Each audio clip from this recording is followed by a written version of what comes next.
Inside the $70 million 1963 Ferrari 250 GTO. Before we start, I'd want you to hit that red subscribe button so that you never miss out on any of our videos. Chances are you've never heard of David McNeil, but the WeatherTech founder and CEO has just joined one of the most exclusive clubs on the earth after paying a reported $70 million for a Tour de France winning 1963 Ferrari 250 GTO. The vehicle, with the chassis number 4153 GT, is believed to be the most expensive car in the world.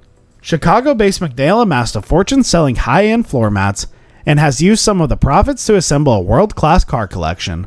His collection also includes a 1960 Ferrari 250 GT Berlinetta SWB, which just won Best in the Class at the 2018 Concorso di Eleganza Via d'Esteta, as well as a stable of other prancing horses, including a 250 GT, a ride through Italy with Ferrari creative director Flavio Manzoni.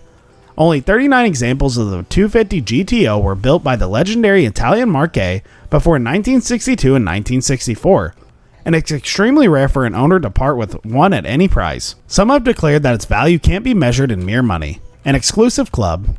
Raphael Duvernay. David is a very solid guy who is totally committed to the world of car collecting, said Ted Goucher, automotive photographer and former director of classic car lifestyle hub Petrocilus. Having a crown jewel like that takes him to the next level, and buying it only gets you entry into one of the most exclusive events on the planet. The Buy Invitation Owners Only 250 GTO Tour, held in various chic locates across Europe. You're immediately part of this sort of secret society that includes some of the world's most interesting men, Goucher notes, not to mention the richest. A 1969 ultra-rare Ferrari Daytona will be sold at auction after sitting in a barn in Japan for 40 years. Credit courtesy RM Sotheby's. The Ferrari 250 GTO is the motoring market equivalent of Van Gogh's Sunflowers and a talisman of a top-end collection, said James Knight, group modeling chairman at UK auction house Bonhams. And the GTO that recently sold is one of the best 5 extant. It doesn't mean that the Jaguar E-Type is all of a sudden worth more, but it does install reassurance and confidence that the collectors are willing to pay new levels to secure the right car. Collectors in Basel.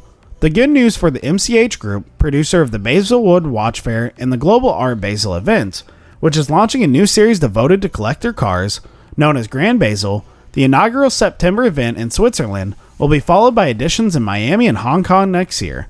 We see more and more collections coming from regions in the world where the passion of collecting automobiles has basically no history, said Mark Bake, global director of Grand Basel. At the same time, a new generation of car collectors is growing up. Therefore, expect a growing vitality in the market.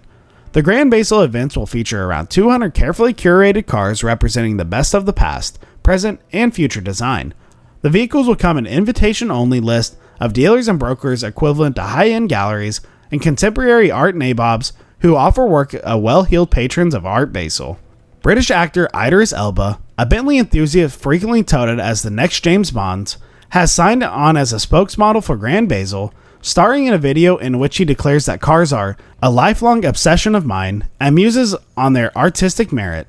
Ferrari historian Marcel Mossini has said he expects a 250 GTO to fetch $100 million in the next 5 years. Meanwhile, Bonham's Knight said collectors will be looking to other models which can be index-linked to the GTO due to the comparable rarity and desirability. He points to the iconic Aston Martin DB4 GT Zagato as the top contender. A contemporary of the 250 GTO, the DB4 GT Zagato raced against the famous Ferraris in the hands of some of the most celebrated drivers in the world, he noted. These models are rare, beautiful, and have seriously impressive historical provenance, as well as being a relative bargain at around $20 million. That's all for today. I hope you liked the video. If you did, make sure to hit that like button and subscribe to our channel so that you never miss any amazing video from us.